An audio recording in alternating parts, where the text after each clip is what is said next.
I'm Arnold Perkins, the son of Jesse Starks and Arnold Perkins. I'm a community facilitator. I've worked throughout my life and found that I'm a connector. So that's what I do. I'm a servant of the community, and I have been for just about all of my life.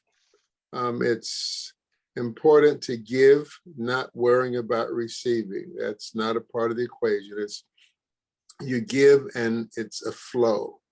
So if I cross my arms, I can't receive and I can't give. If I open, I can both give and receive. So I'd like to be open so that I could give and receive. So that's who I am. I've served the last 9 years as the chair of the Helen Diller Family Comprehensive Cancer Center, which is a part of the University of California, San Francisco. And that's exactly why we're here today, as you are on the eve of stepping back from that position that you've been in for, did you say 9 years as the chair, but 17 years on the CAB? Yes, I was one of the original CAB members, along with Dr. Staggers, who brought me aboard. And Dr. Staggers is someone that I scrubbed for when I was 19 years old. I was his head ward corpsman, and he instilled a lot of lessons in me, and he instilled a lot of lessons in the CAB also.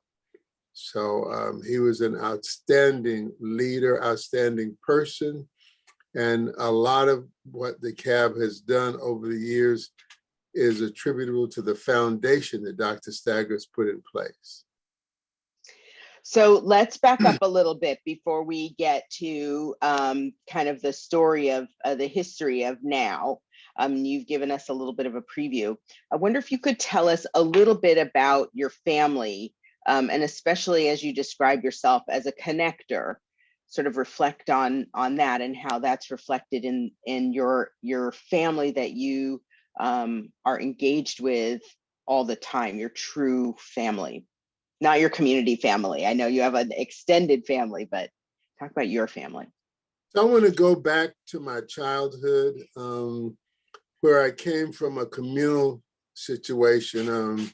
I was born in Florida, Miami, Florida, in Liberty City, actually, which is infamous to some people and famous to other people. I was actually born in a high school. I was born the head custodian, which was my father, lived at the high school. So I was born in above the principal's office where we had our apartment.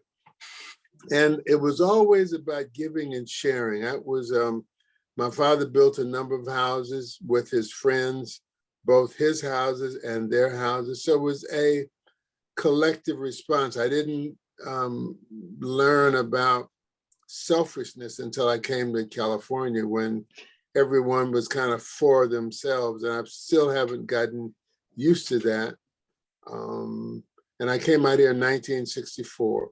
I have now, I'm married to Karen, and I have been together 45 years, married for 40 years. We have 4 children, and it's an interesting array of children. My oldest son is white. My next son is black. My next son is black and white. And my 4th son is black and yellow, if I were to use colors. My 2 oldest grandchildren have been bar mitzvahed and bat mitzvahed. And my youngest grandchildren are just, they haven't been bar mitzvah, bat mitzvah, because they aren't Jewish. They're a mixture of African and European. We have a very close family. We have a conversation every Sunday at 10 o'clock since March 2020. And we're faithful about that conversation. So we're connected as a family. I realized some time ago that I was a connector.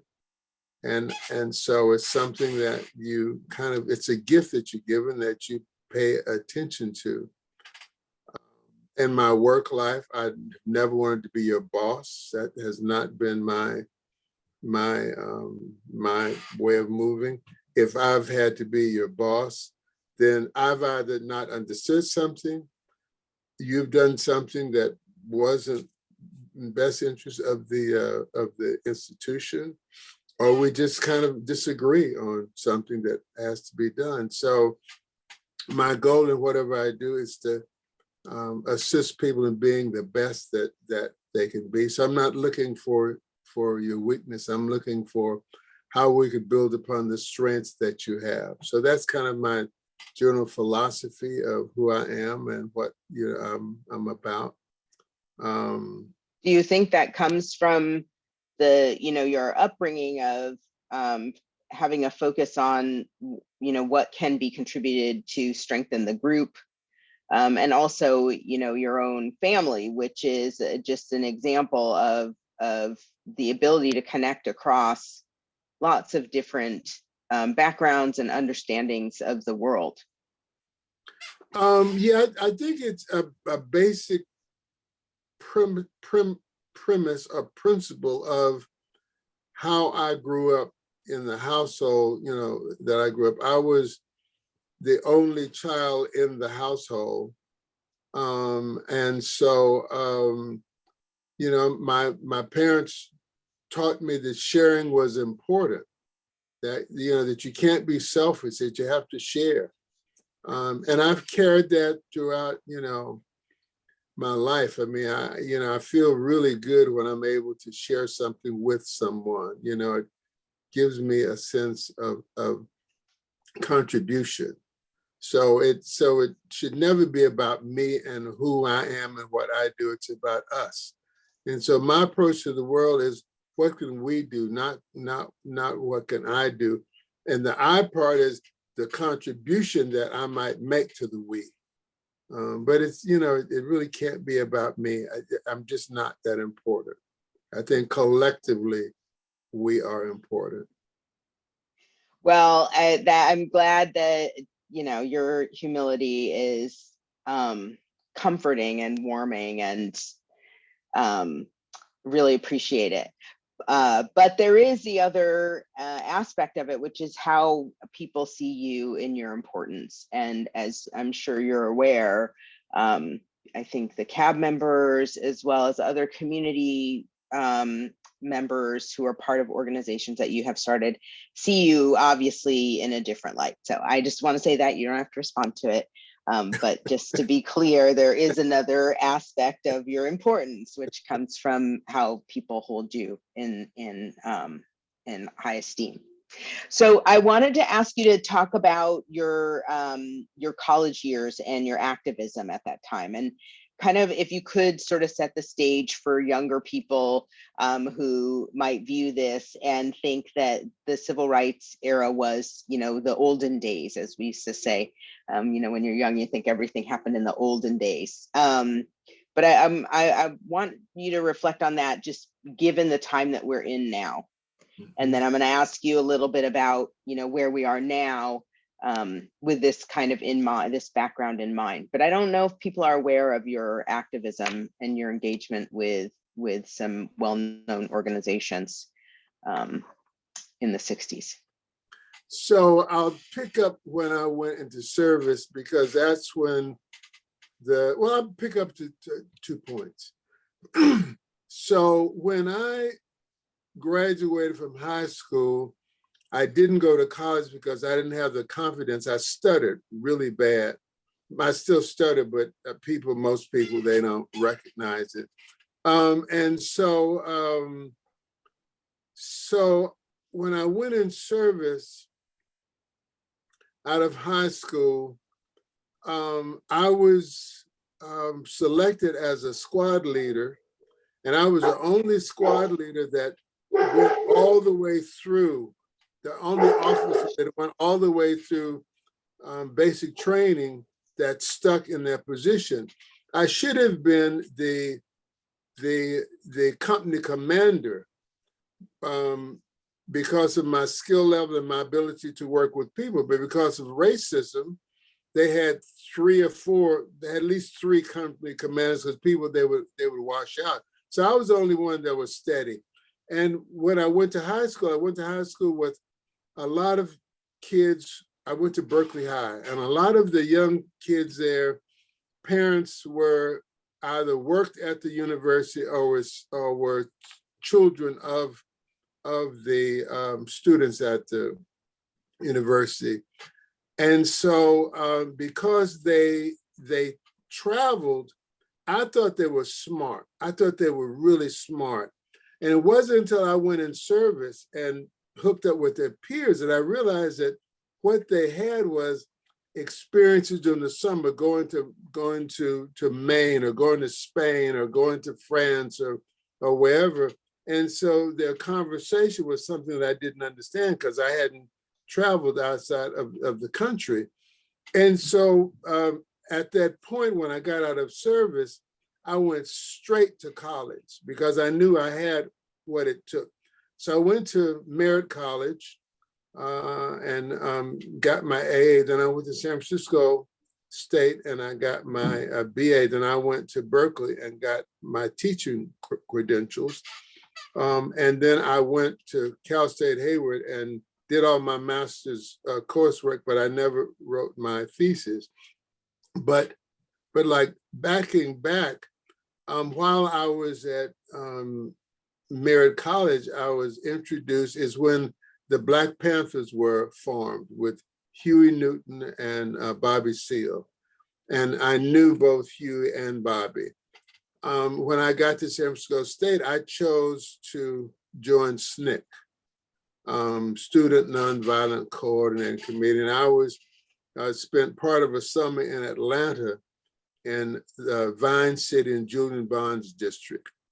Also participated in the sit-ins on Auto Row in San Francisco, the anti-Vietnam marches. I was teaching high school, a continuation school, probably 4 blocks from Cal's campus when the free speech movement happened.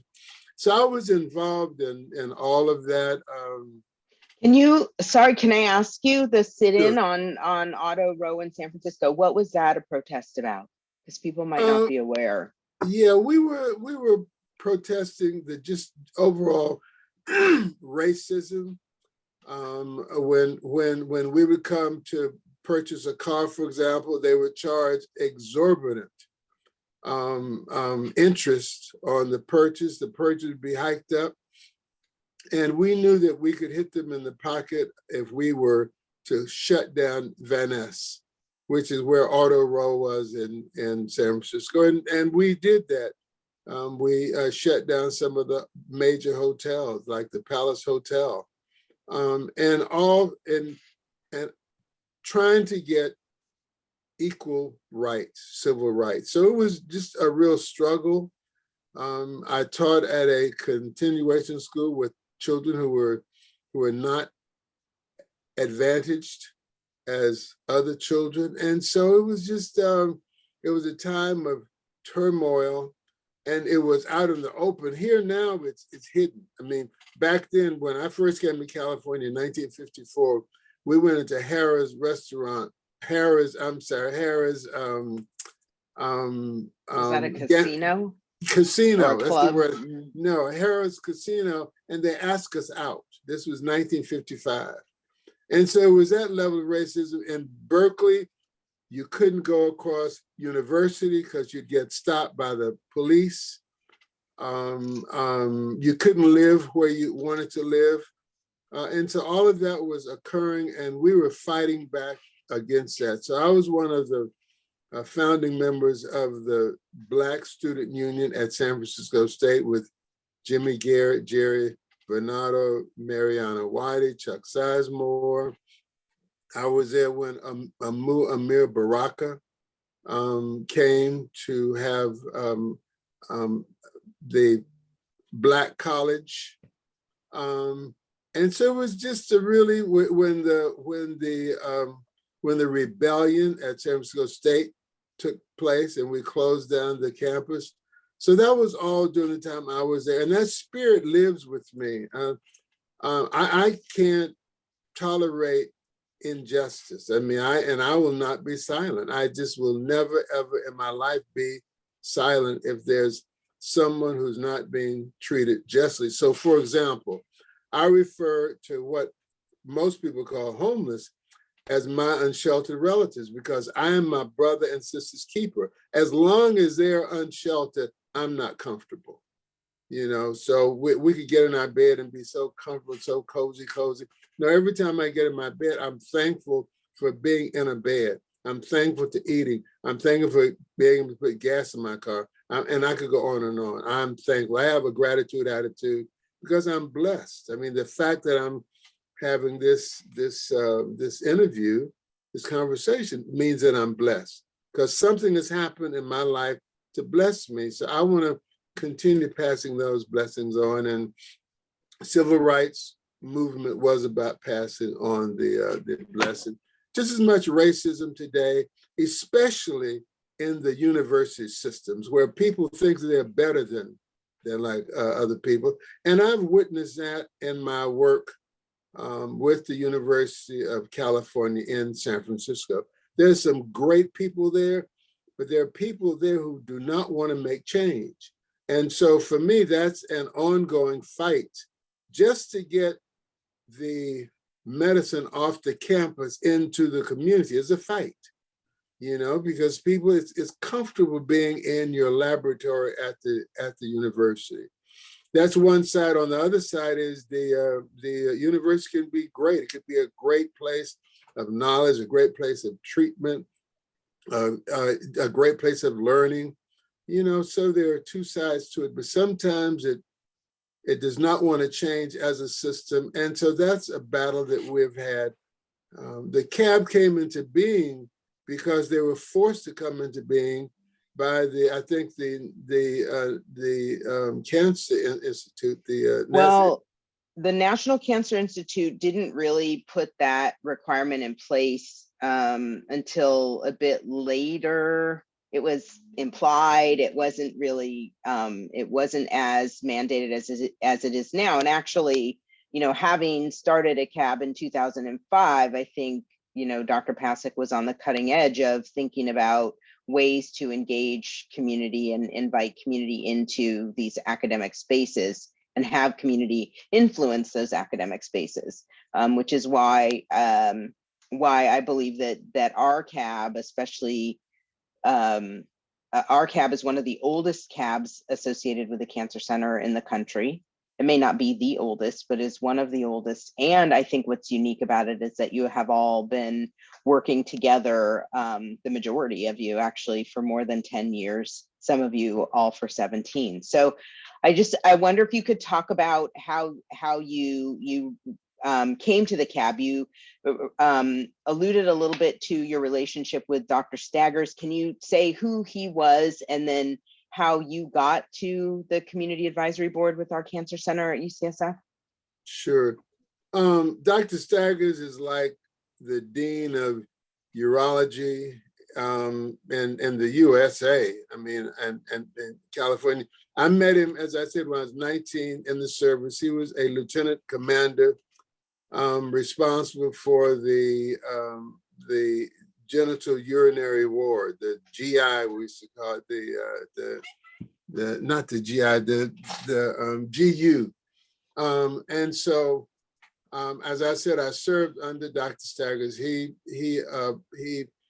told me that you were going to be my head ward corpsman. So I was responsible for all the activities on the ward. Then years later, I didn't see him, and he got out of service, started working in the area, and just became just a pillar of our community. And so I was. Did you? I'm sorry. Can I ask you one question? Sure. Did you? So you took care of his ward patients. So those are the patients after they had surgery, they were on the unit recovering. You took care of them. Did you also work in the operating room? I did. I was the operating room technician, and I guess that's how he chose me as the ward corpsman. because I assisted him in surgery, and he allowed me to do like neuromas and lipomas, you know, yeah. So I did circumcision, stuff like that. And so he was just amazing person. If he felt you were competent, he would use you. And so yeah, so I was responsible for all the staff on the ward. I mean, it's probably about maybe 60 beds or something like that. Wow. It was a large That's award. big. Yeah. Yeah.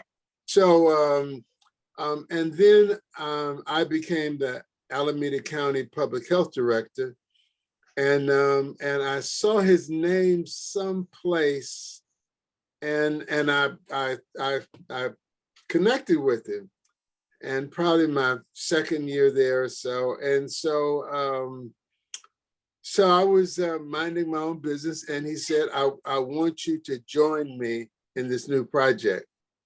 And I said, well, and I'm not going to ask him a whole bunch of questions, you know, and so, because I trusted him. And so I said, yes, Dr. Staggers. And so he said, I want you to be the co-chair of the Comprehensive Cancer Center and with me. And I said, yes, Dr. Staggers, I'd be happy to do that. Not knowing what I was getting myself into, but I trust him as hundreds, thousands of people trust him. And so that was how, you know, it started. The university kind of pushed back initially about some of the directions the CAB was taking. And Dr. Staggers was firm. He was firm. If he didn't like what was going on, he would say, shush, shush, shush, shush, shush, shush, shush, shush. And so he would say, I want all of my shushes, when I give the signal, I want all of my shushes to shush people. And he'll say, and people say, shush, shush, shush, shush, shush, which is the same as like one voice. I say, one voice, please. He would have his shushes, and he would point to shushes. And I mean, he was quite a remarkable person, and he controlled situations. He also taught me to like pay attention, because at any given time he would say, Perkins, take over, when he was chairing. And so I'd have to be ready to you know, take over. And so he just gave me so many lessons, and I just love him so much. I have him in my office. I have 2 pictures of Doc Staggers in my office, and you know, anytime I'm feeling like I need some counsel, I look at the pictures and say, you know, what would Dr. Staggers say about this situation?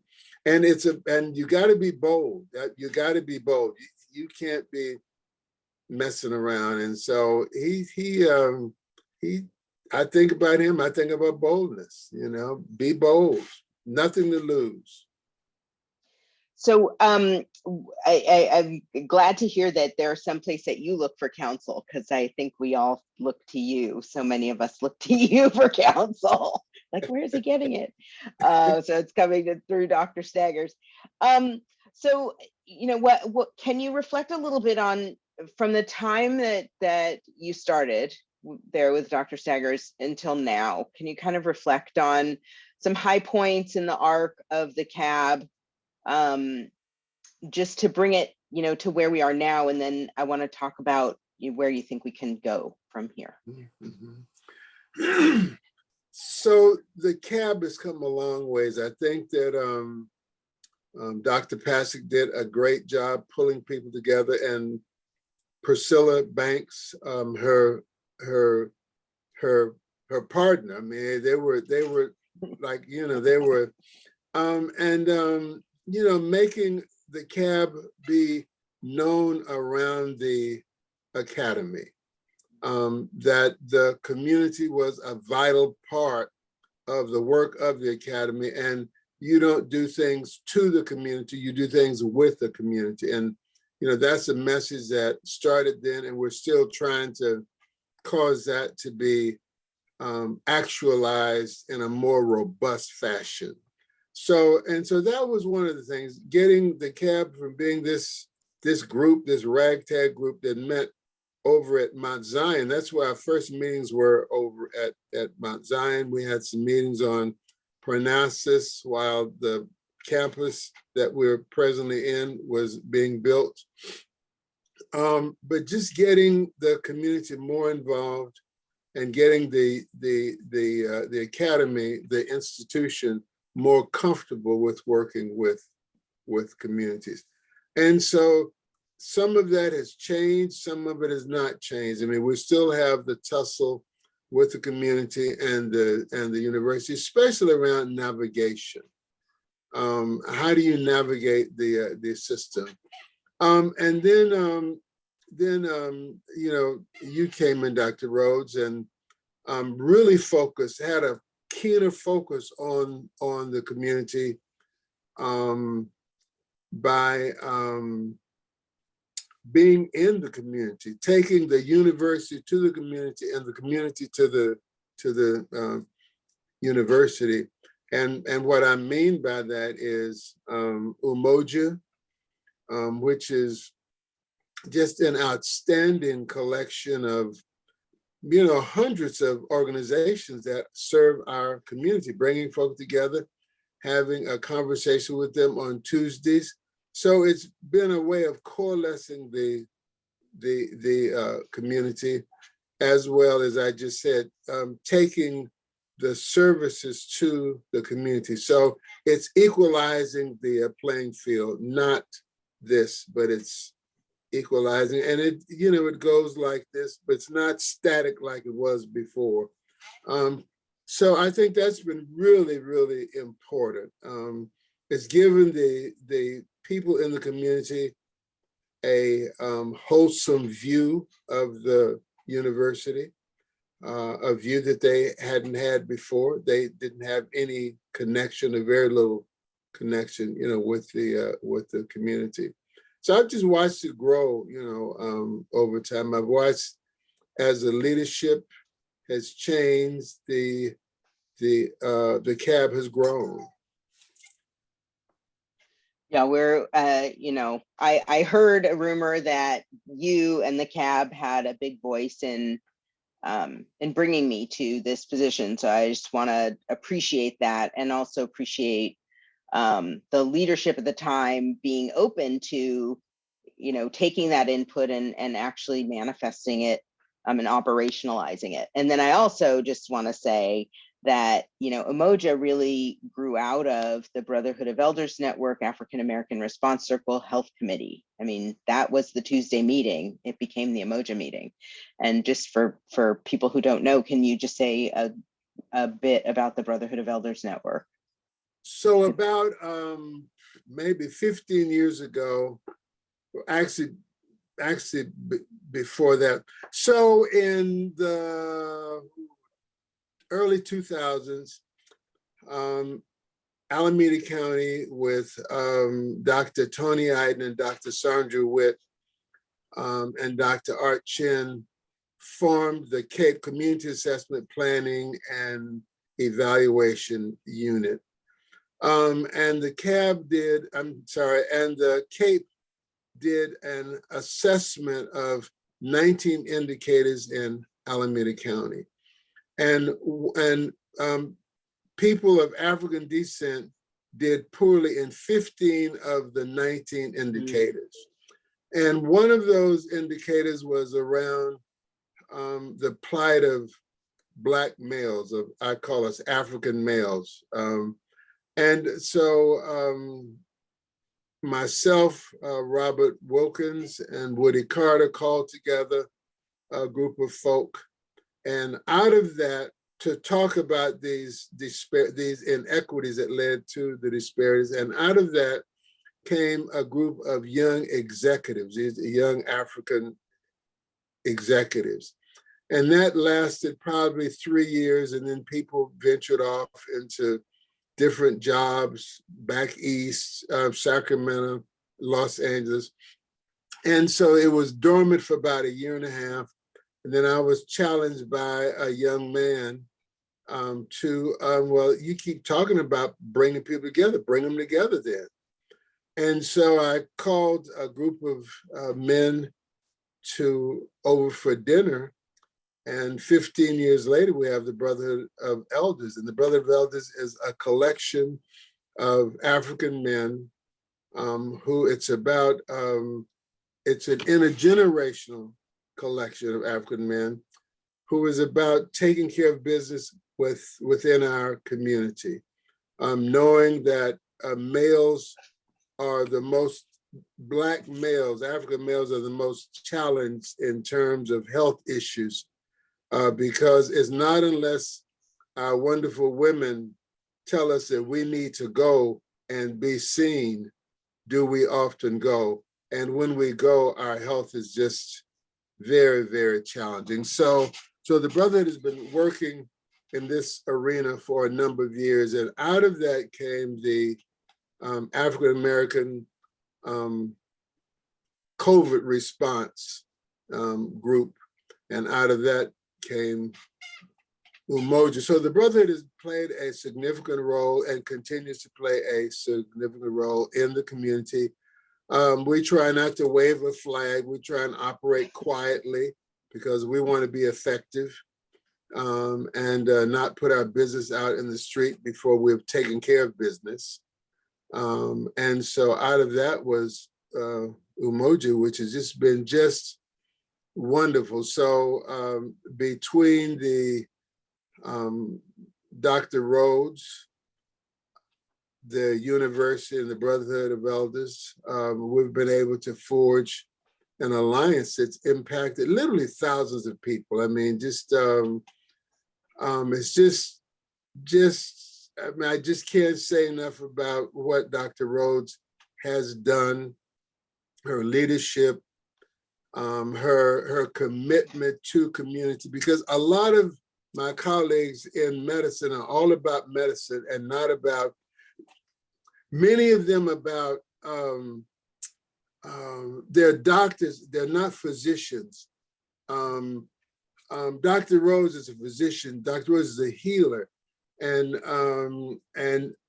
she understood and understands that you have to go to where the issues and problems are to solve the problem. So she always says, nothing about us without us is for us. And that's so true, because we need to involve the people who are receiving the medicine. And medicine can be medicine that you take, it could be medicine just being in the community. And so now the CAB is much more moving toward healing the community through wellness, and medical facilitation is only a part of it. Wellness is being at the site where people are doing things, whether they're struggling, you help them struggle, whether they need praise, you praise them.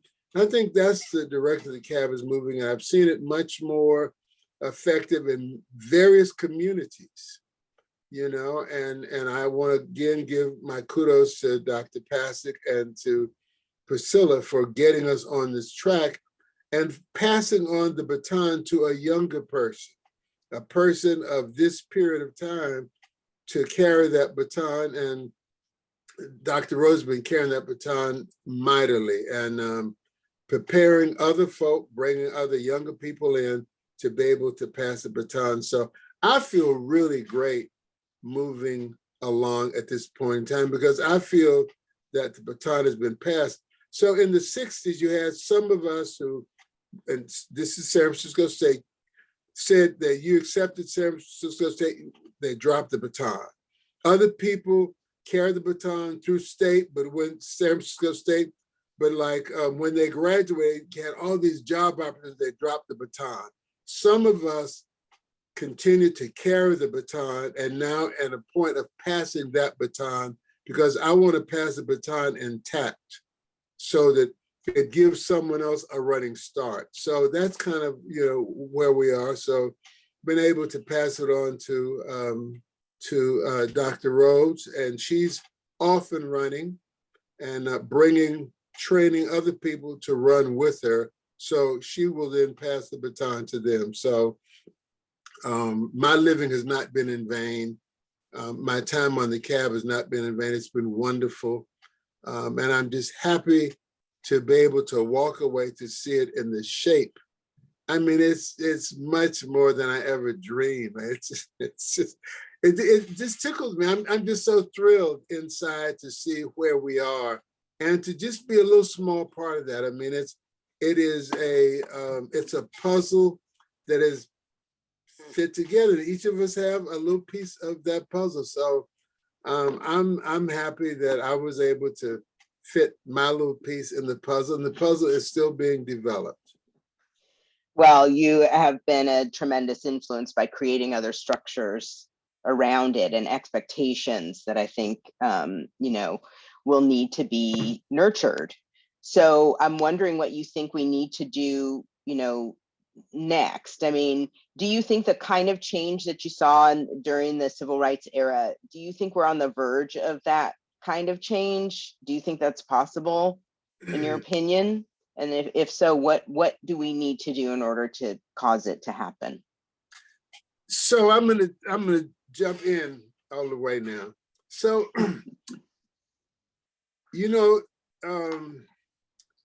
I'm not as optimistic as I was in the 60s. And maybe it's because I've seen so much. I just spent some time over in Morocco, Portugal, and Spain. And I've traveled, I'm 81 now. I've traveled over the last 20 plus years, over the last 60 plus years. It's the first time that I've been abroad where people haven't said, I want to come to the USA. And they said to me, I don't want to go to the US because your government is unstable. And I said, what do you mean? Well, the thing with Trump, you have going with Trump and the coup that was tried. Okay. And so that was one, unstable government. Two was, it's dangerous over in the US. You have all these shootings, all these killings. And number three, we don't understand why you have all these guns, all these weapons. And the conclusion is you must have these weapons because you have an unstable government and to protect yourself from all the violence. And so that was like, see, we're so deep in the sauce until we don't recognize the danger that we're actually in, the danger of democracy coming unglued. And so that troubles me. The poorest people in America and the least educated people in America are white people. People they don't think about it because they're busy pointing to like Black people to the urban area as they're being robbed by the right wing and sometimes the left wing, telling them that they're better than another group of people while they're all in their pocket taking everything they have. And so we need to wake up and recognize that we're in danger. We have a whole group of people who've been sold a bill of goods that is not to their advantage as they're being ripped off by these policymakers.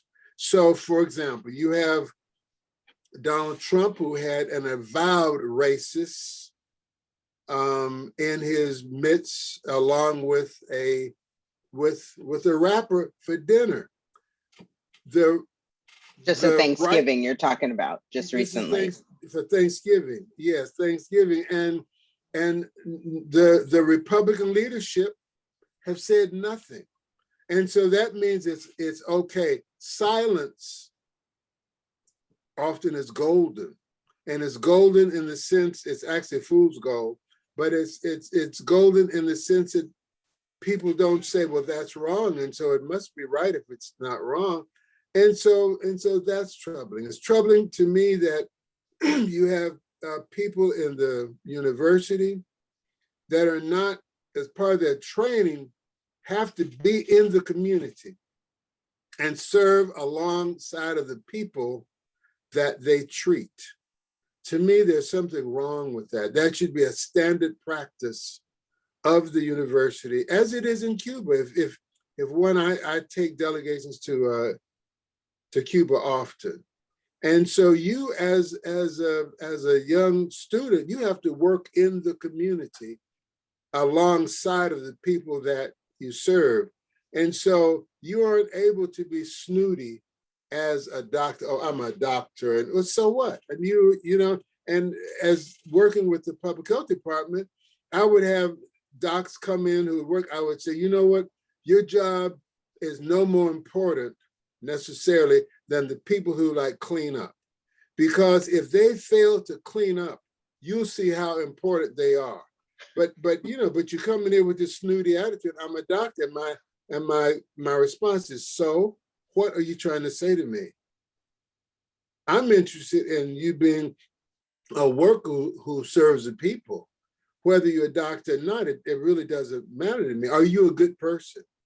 And so I want to see the university in the future have more of its people who are learn where they'll be serving, and not learn in the ivory tower, not learn in the fancy hospital, but learn in that community clinic where real issues come in on a real-time basis, and you have to deal with all kinds of different things, not just your specialty. And I also think those who have specialties need to do general practice, even though some of them might be dangerous doing, general practice, but which is true. And so, I just want there to be a joining of people. And whether it's the poor whites and the urban blacks or the urban browns or the urban reds, or urban, whatever, I want us to be able to join more in humanity, because the one thing that I learned about working in the OR is if I walked in the OR and you are already open and draped, I have no idea what you are. All I know is, that's an appendix, that's a gallbladder, and the gallbladder sits on the bed of the liver, and don't cut the liver because it's going to bleed. I mean, that's what I know when I walk in. And then when someone gets into the recovery room, then is when you make assumptions, because you see the color of their skin. Well, this patient shouldn't have that much painkiller because they'll abuse it. I mean, just silly stuff, or they could wait in the lab. We'll get to them, So I want the university to be more humane, and being more humane needs to be that you're around the people. I want the cab. One of the things I look for at the cab is to be really aggressive in navigation, because even though I know a lot about the system, when I've had to navigate it, I've had prostate cancer. I live with cancer.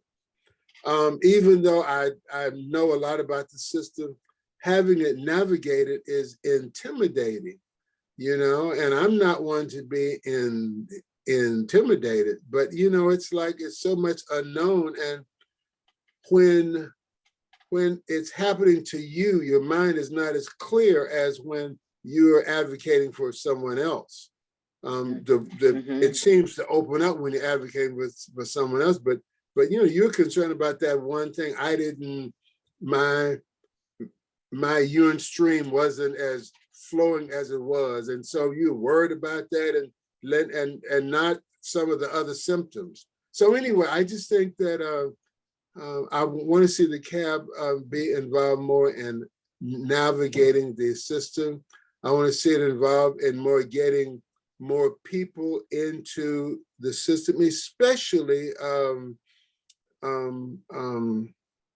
the research end of it. Because, I mean, most people didn't know that the little oxygen thing that they put on your finger. The pulse ox. Yeah, I mean, that doesn't work well on like Black people. I mean, and some of the standards, that are used are not normed on us. or Latinos or Native Americans or Asians. So I want to see the institution and the CAB be more fluid and working more directly with the community. I want to see Umoja sponsored by the university because it's a gift to the university. It's an incredible gift. And they're so busy saying, well, Dr. Rhoads is so busy doing this and doing that. Join Dr. Rhoads and what she's doing. And you get a whole different perspective of the field you're in. So the truth is not at the university necessarily. The truth is the university and the community that it works with. That's where the truth is.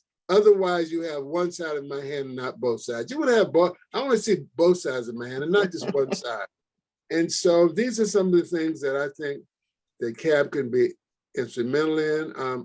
I just want to see the university focus more on the community and not have the CAB be this little extra thing that we have to deal with. The CAB is a valuable treasure. Use it, university. Chancellor. Thank you so much. That's a great thing to close on. And I think that'll be a good ending for the video. I wonder if there's anything else that I didn't ask or that we didn't get into that you think we should cover. Well, I just didn't. I want to give kudos to the outstanding staff.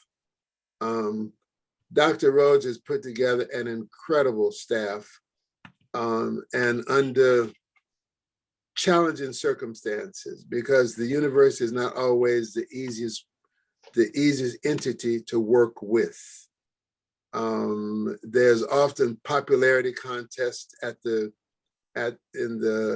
university, and so I want the CAB to be one of the popular entities. But I just want to thank the staff for the work that it does, because there's so much unseen knitting and sewing and putting together of this safety net that has a big hole in it. And so I just want to thank for all the unseen work that certainly made my work much better, much easier. I felt pampered and spoiled, by the staff. So just thank you. And Dr. Rhoads, I can't say enough about how much I love you and so appreciate you. You make me proud, and I often say to Dr. Rhoads that the ancestors gave her as a gift to our community. And I don't take that lightly. It is a gift, and she needs the support of the CAB and the university. That's so key. Allow brilliant people to be brilliant. Don't hold them back because of their brilliance. Encourage them. So, ashe. Ashe. Thank you, Baba Arnold Perkins, for your time, for your wisdom, for your compassion, and for your ability to hold the group in a way that I've not really seen many facilitators do, and to connect in ways that I have not seen even magicians knit together. So we really appreciate you, and you will be missed, but I'm so happy that we live very close together, because I will be at your house with some lunch when you least expect it. Love you. Love you too. All right. Bye-bye. Okay, I'm gonna